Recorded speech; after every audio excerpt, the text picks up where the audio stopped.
Hi, welcome to Let's Talk About IT, a series that gives you a deeper look into Oklahoma's technology services. I'm Destiny Washington. We're kicking off the year at the IT Asset Management Warehouse with a special guest, William Habekott. Hey, William, how are you? Hey, I'm good, Destiny. Good, thank you. Congratulations on getting my name right. Thank you. You know, it was hard, but I did it. So, thank you for having us here today. Yeah, you're welcome. I think it's safe to say not a lot of people know what IT asset management is. So let's start with an overview of what your team does. Yeah, sure. We operate underneath the scenes, definitely, kind of behind the backgrounds, for sure. Our team is tasked with really tracking the life cycle of an IT asset from the beginning, planning, procurement, right?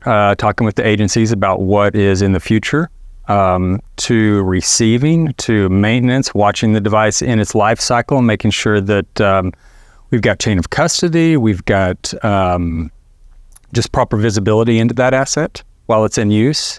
And then maybe the most crucial part is the end of life for that device, making sure that it either gets back to the vendor or that it gets properly disposed of. Why is it important that the state and its customers have IT asset management? One of the biggest issues when you're dealing with IT devices is you want to make sure that your devices are secure, right? That there's no breaches, that any devices that fall off the network, that we know where they're at, right? So visibility and tracking of the devices is a big one, right? We want to make sure that the state and all the employees stay secure. Another aspect of that is we work with all of the outside agencies, not just OMES, but the outside agencies, to help them track their lease agreements with the device, right? So they can reach out to us and find out when their device is up for lease, when it's out of warranty. We're tracking PO information, financial information. We're logging all of this information in ServiceNow. And then, again, the end of life part of the life cycle, again, it kind of goes back to a secure thing, right? When somebody's done with a laptop, we want to make sure that that hard drive is destroyed. All the information is destroyed. We want to make sure that we have a proper documentation on when this device was disposed of, returned to the vendor, et cetera, right? So, and we really get our vision, from Governor Stitt and Director Souter and Director Moore. They want to be a top 10 state. They want to modernize, the state in terms of IT, right? And so we're kind of behind the backgrounds helping to make sure that happens. What would you say is a big win that you guys have had lately, or an accomplishment you want to brag on? A big one was we moved warehouses. We were able to move locations. We did that. Project started in October. It's very chaotic, extremely stressful, but we were able to move out of the data center into this great facility that was provided to us. And stand-up services, we were finished moving by the last week of December, and by first week of January, we were able to stand services back up to 100% and continue to provide all of our services to OMES and the outside agencies. This is all of our receiving, our shelf stock for loaners, lots of Juniper switches, as you can see. This is our lease return area. Okay. All of these devices right here need to go back to NTT or Dell. They have to be processed in 30 days. We can't just sit around and wait because that agency is getting billed for it. It's imperative that we work pretty quick, get it processed, then back out to the vendor. This is our ITAB project. The stuff wrapped in red is ready to be processed. We'll be sending that to our ITAG contractor to process all of this. But as you can see, it's we don't want any of this stuff to end up in a dumpster. So they're processing back here, grabbing make, model, serial number of everything. We're doing a little bit of a sort here, right? Cords, we get paid a little bit more if we separate the cords from a recycling standpoint. We get paid if we separate the Dell power adapters. We get paid if we separate docking stations. We don't get paid on e-waste, right? So we just kind of separate that out. Anything that's not e-waste, that's not one of that, we're grabbing make, model, serial number to document it, and then it will all go to be processed by our contractor. And we'll get paid on all of this stuff. Right? And all of this stuff that you see here is surplus. They're going to be using the rest of all this facility for just storage. Okay, gotcha. Can you walk us through what a typical outprocessing order would look like? What are the steps? So again, beginning with the planning and the procurement side, right? We've got visibility. We're in meetings with not only OMES, but outside agencies into what they have coming down the pipeline, right? We just did DHS is still in the project of refreshing over 6,000 laptops, right? Enormous project. It's going to go 12 months, maybe even longer.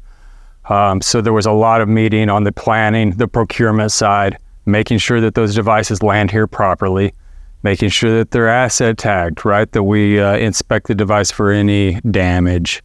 And from there we we log all of that information inside of our ServiceNow tool, right? That's what we use to track hardware and software.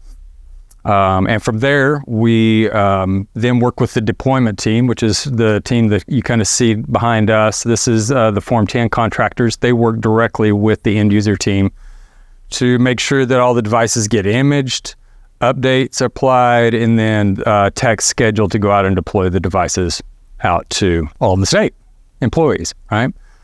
And then from there, it kind of moves into the maintenance side, the visibility side. We're tracking this device. We're making sure that we're logging all of our notes inside of ServiceNow to track where the device is at, who's using it. We get a lot of questions from outside agencies.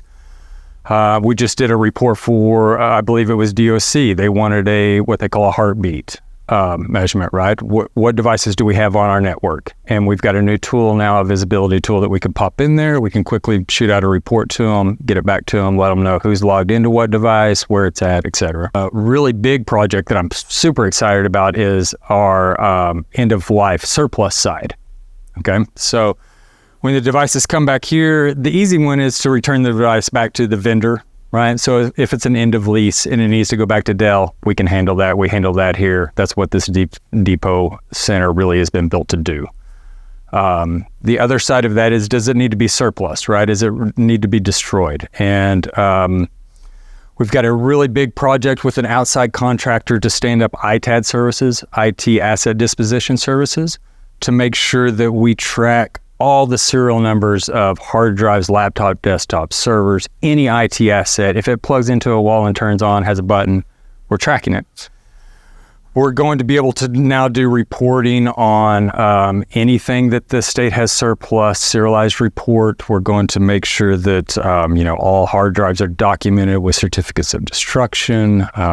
It's just we're going to be able to provide the state now with environmental reporting, right? How we were able to offset our footprint, or like a carbon footprint, right? How much e-waste we were able to keep out of the trash can and properly recycled and processed. So that's a big project that we've been working on, trying to get a contract for 12 months. And this morning I had an email that everything is done and we're in the PO process now. So pretty excited about that. Yeah, that's great. So you did say a lot that you're looking forward to, excited for, but what can customers, people expect to see from you guys going forward? So our team did a goal setting session just last week, and we didn't have a team mission statement. And so our mission statement that we came up with is empowering the state of Oklahoma with precise and customer focused IT asset management processes.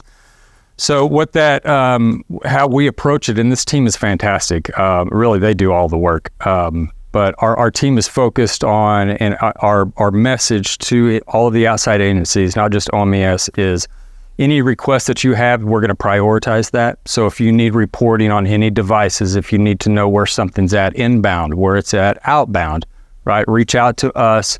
We're very quick. All the team knows to respond to any requests from outside agencies as soon as possible.